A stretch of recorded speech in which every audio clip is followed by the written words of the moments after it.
Assalamualaikum warahmatullahi wabarakatuh. Nama saya Karisma Wati Kaulandari, NIM E20191155 dari Prodi Perbankan Syariah 4, Fakultas Ekonomi dan Bisnis Islam.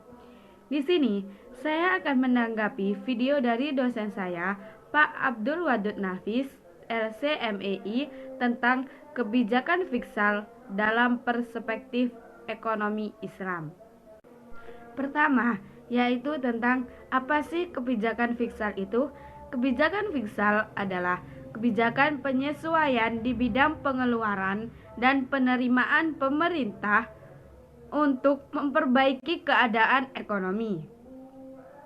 Atau dapat juga dikatakan kebijakan fiskal adalah suatu kebijakan ekonomi dalam rangka mengarahkan kondisi perekonomian untuk menjadi lebih baik dengan jalan mengubah penerimaan dan pengeluaran pemerintah. Selanjutnya, tentang tujuan kebijakan fiskal. Pada dasarnya, kebijakan fiskal mempunyai tujuan untuk mempengaruhi jumlah total pengeluaran masyarakat, pertumbuhan ekonomi, dan jumlah seluruh produksi masyarakat, banyaknya kesempatan kerja dan pengangguran, tingkat harga umum dan inflasi, serta menstabilkan perekonomian dengan cara mengontrol tingkat bunga dan jumlah uang yang beredar. Secara umum, kebijakan fiskal ditujukan untuk memelihara stabilitas ekonomi sehingga pendapatan nasional secara nyata terus meningkat sesuai dengan penggunaan sumber daya atau faktor-faktor produksi dan efektivitas kegiatan masyarakat dengan tidak mengabaikan redistribusi pendapatan atau kekayaan yang upaya kesempatan kerja. Berikutnya, jenis-jenis kebijakan fiskal. Jenis-jenis kebijakan fiskal ada dua macam. Yang pertama, kebijakan fiskal ekspansif, yaitu kebijakan ini menaikkan belanja negara dan menurunkan tingkat pajak neto. Kebijakan ini berfungsi untuk menaikkan daya beli masyarakat.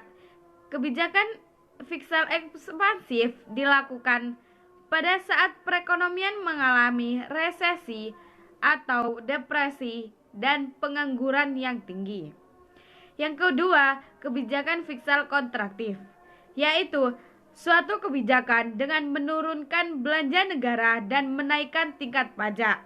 Kebijakan ini berfungsi untuk menaikkan daya beli masyarakat dan mengatasi inflasinya.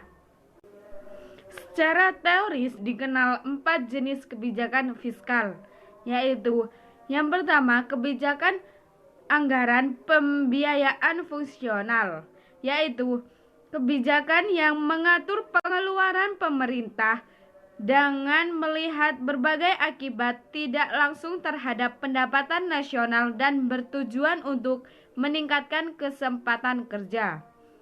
Yang kedua, kebijakan pendekatan anggaran terkendali, yaitu kebijakan untuk mengatur pengeluaran pemerintah, perpajakan, dan pinjaman untuk mencapai kestabilan ekonomi.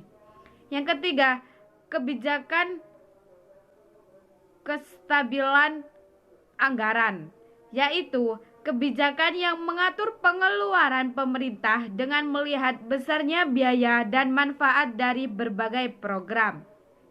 Yang terakhir, kebijakan anggaran seimbang, yaitu kebijakan anggaran yang menyusun pengeluaran sama besar dengan penerimaan yang disesuaikan dengan keadaan. Selanjutnya, instrumen kebijakan fiskal. Yang pertama, anggaran belanja seimbang. Yang kedua, pembiayaan fungsional. Yang ketiga, anggaran defisit atau kebijakan fiskal ekspansif.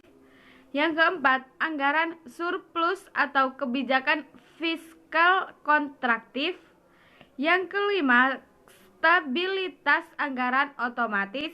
Dan yang terakhir, pengelolaan anggaran. Berikutnya, fungsi kebijakan fiskal, yaitu untuk mengoptimalkan penggunaan SDA dan SDM, mengoptimalkan kegiatan investasi, alokasi, distribusi, sublisasi, dan pembangunan. Selanjutnya, ciri-ciri kebijakan fiskal ekonomi Islam. Yang pertama, pengeluaran negara dilakukan sesuai pendapatan sehingga jarang terjadi defisit anggaran. Yang kedua, sistem pajak proporsional. Pajak dalam ekonomi Islam dibebankan berdasarkan tingkat produktivitas. Yang ketiga, perhitungan zakat berdasarkan hasil keuntungan bukan pada jumlah barang. Selanjutnya, formasi kebijakan fiskal di era modern. Yang pertama, kebijakan fiskal merupakan kebijakan yang sangat penting dalam sebuah negara. Secara umum, penentuan kebijakan pendapatan negara hendaknya berpedoman pada nas yang memerintahkan setiap pendapatan dalam negara harus diperoleh dan disalurkan sesuai dengan hukum-hukum syara. Harus ada pemisah antara muslim dan non-muslim. Islam membedakan antara subjek zakat dan pajak muslim dengan non-muslim. Hanya golongan kaya yang menanggung beban. Sistem zakat dan pajak harus menjamin bahwa hanya golongan kaya dan makmur yang mempunyai kelebihan yang memikul beban utama.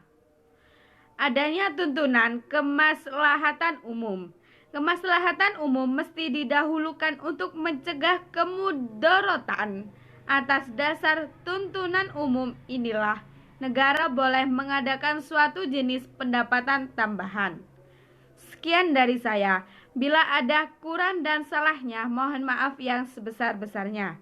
Assalamualaikum warahmatullahi wabarakatuh.